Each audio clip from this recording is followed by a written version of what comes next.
Okay, I know I said the WrestleMania 29 review would be pretty short. That's nothing compared to this one. This show, WrestleMania 27, I don't even want to talk about this show. It's just that bad. Like, I look back on this show and just think, what were they thinking at this time? Like 2011, 2010, that whole time period was just so bad. Like literally nothing they were doing with the full time roster I was enjoying. You had the anonymous Raw general manager, heel Michael Cole. Cena was on top for just every week, and the Miz was the WWE champion. Like, just about everything they did in this show, I just didn't like. So I'll get in this show right away. But basically, this show was terrible. Worst WrestleMania of the PG era by far. 27 was the worst WrestleMania since, do I say either 15 or 11? I think it's this show is awful. Like I didn't want to give this show the time of day, honestly. So anyway, we open the show with what was, in my opinion, my second favorite match of the night: Edge defending the World Heavyweight Championship against Alberto Del Rio. Thing with this one, Edge, Del Rio, they were in the world title scene all throughout this time period. I remember at TLC 2010, they had Kane, Ray, Edge, and Del Rio in that fatal four-way TLC match, which was great. This match was pretty good. Del Rio, Edge, there's some good chemistry in this match. The whole thing with this, though, was like Del Rio had his like really Mexican aristocrat, like his sports car that he drove onto the stage. And the whole thing with this was that Edge was standing after he retained the championship belt over Del Rio, standing with the title on the car, like the hood of the car, destroying the car. The Edge retains the title. The match itself, I gave like I think 3.5. I believe. I thought it was a good match. It was a good opener, and in comparison to everything else in this show, besides Undertaker Triple H, it was great. So that was what we got. Edge opening the show by retaining the title. This was what, 2 weeks, a month before he had to retire due to his injuries. So Edge opening the show against Del Rio, that was cool. Cody Rhodes, Rey Mysterio, it was fine. Like, I'm not going to hate on this match. It was fine. Compared to some stuff in the show, it was really good, but this wasn't anything special. It was an okay match. Cody Rhodes ended up beating Rey Mysterio. The match, if you miss it, you don't really care. Like, the ring work was fine. Mysterio at WrestleMania never really disappoints outside of the 35, but yeah, on the whole, Cody Mysterio here. Nothing really to say. Cody ended up getting the win. I gave this like 3 stars. Just an alright match. Then, spare me. 8-man tag team match. The Core, which, if you remember that was the Nexus spin-off. There wasn't the new Nexus. This was The Core. So Wade Barrett was the leader of The Core, alongside Heath Slater, Justin Gabriel, and our Lord and Savior, the King himself, Ezekiel Jackson. That's right, Ezekiel Jackson. I'm a big fan of his. They took on Big Show, Kane, Kofi Kingston, Santino Marella. Complete joke of a match. This went 1:30. Big Show, Kane, Kofi, and Santino just won. Moving right along, that's a dud.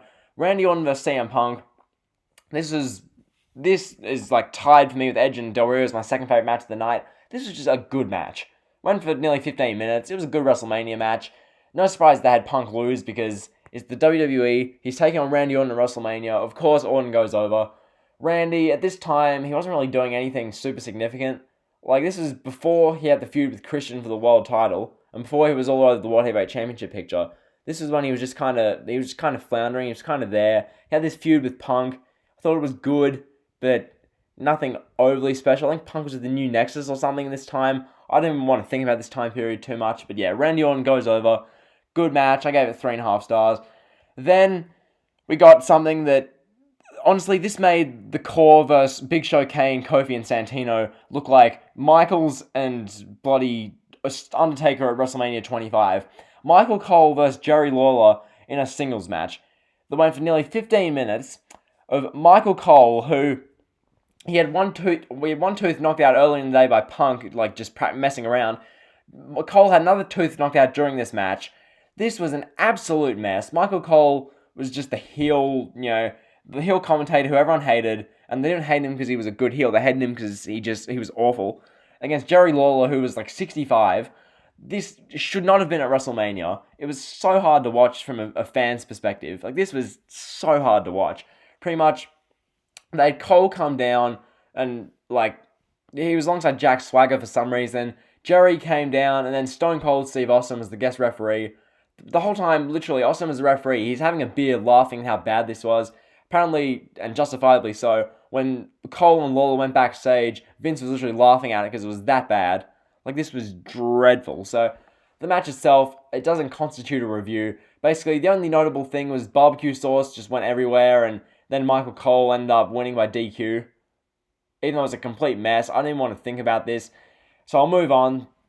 Just before I do, Cole and Lawler, that's probably one of the worst matches in WrestleMania history, if not the worst. That was so bad.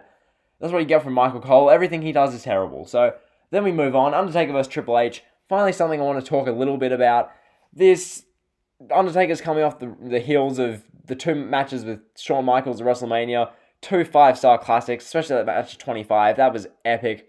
Triple H, pretty much by this point, he's a real part-timer. Like, the thing with Triple H, he had the feud in the matches with Sheamus at WrestleMania and then Extreme Rules 2010. And then after that, Triple H basically just went off. Like, Triple H just was nowhere to be found. He shows up 2011 for this WrestleMania match against Undertaker. No holds barred here, which Triple H matches at WrestleMania are usually either no holds barred. Like, I know, so 27 was no holds barred with Triple H. 29 was no holds barred. 28 was in the Hell in a Cell, so that's a violent stipulation. 30 was just a singles match with Bryan. 31 was a no holds barred with Sting. 32 was a crap singles match with Reigns. 33 was unsanctioned versus Rollins. 34 was the a mixed tag with Ronda, and then 35 was the unsanctioned versus Batista. So Triple H loves his weapons matches at WrestleMania. This was 5 stars. Great match here.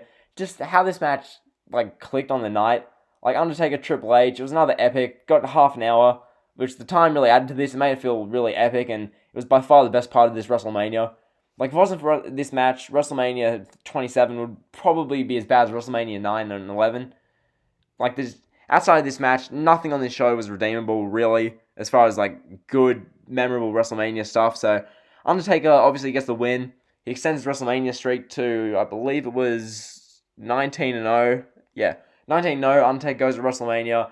In the end, he wins because Prince locks in the Hell's Gate, and Triple H actually just passes out, which I think that was a great ending to this. Couldn't have done this much better. Undertaker gets the win. Undertaker ended up being stretched out, wheeled out. It really added to the storyline going into WrestleMania 28, which I had fun talking about that in the past video. But yeah, this was just great. Triple H did excellently here. So good. So I'll move on. Oh, actually, I don't want to move on. I just remember what's next. It was a 6-person mixed tag match where Jomo teamed with Nicole Snooki Polizzi and Trish Stratus. I hope I said Nicole Snooki Polizzi wrong, because that's what this deserves. Okay? This doesn't even deserve me to pronounce it right. That's how bad it was. Taking on Dolph Ziggler and Lay Cool. I'm not even reviewing this. Moving on. We had the main event, The Miz. Mike Mizanin main evented this WrestleMania as the WWE Champion against John Cena. That should not have main evented. You should have done Undertaker Triple H in the main event. They didn't even shoot a big angle with this at the ending. It was just The Rock getting involved, and then The Miz retained, because Rock cost Cena the title match. So The Miz, who had Alex Riley flanking him, and Miz, who made this big WrestleMania entrance. This is Mike Mizanin's big moment at WrestleMania, and he has big pull float letters that say, awesome. And he pushes them aside, and Alex Riley is, laughing with holding the title. Alex Riley's just behind him laughing. What is that? The Miz's champion is an absolute joke. There's no reason why Mike Mizanin should have been WWE champion at all. Think of Miz in 2010 and 2011. They gave him Money in the Bank. He had the US title as well. And then Miz, he cashed in on Orton, won the WWE championship. Miz was just completely dominant in this show. In the end, he came to WrestleMania, beat Cena after all that BS from The Rock. Because pretty much what happened with this was that it was a double count out. And then, so Miz would have retained. But then The Rock was like, we're not ending it this way. And then Rock literally made a pinfall and submissions only. Then just took down Cena, and then Miz pinned him. So that went 20 minutes. That was a complete waste of time. And that was WrestleMania. How long is this review right now? It's not even 10 minutes. And I'm going to try to wrap this up before 10 minutes, because this show doesn't even deserve 10 minutes worth of my time. Basically, all in all, I give this show an E. This show was just utterly dreadful. The only reason it's on F was because of Undertaker vs. Triple H. But you look at this show, when you have the Core versus Big Show Kane, Santino, and Kofi in a 1:30 long match, when you have Michael Cole versus Jerry Lawler in the worst match in WrestleMania history, Then when you have a 6-person mixed tag with Ziggler, Morrison, Lay Cool, Trish Stratus, and then Snooki, like, that just is irredeemable. I don't care that Edge stands on top of Del Rio's car, or Cody takes on Mysterio, or Orton Punk. Just these, like, okay matches. When also you have a main event of Miz and Cena.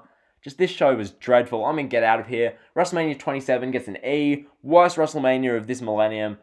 Absolutely hated this show with a burning passion. So that's your review. Sadly, I've gone over 10 minutes, so I've been a bit of a hypocrite there, but still, just this show, it's going to be probably my shortest WrestleMania review, because even with WrestleManias 9 and 11, I'll talk about those longer, so yeah, that's the review. Be sure to like, comment, sub. This show sucks. Moving on. See ya.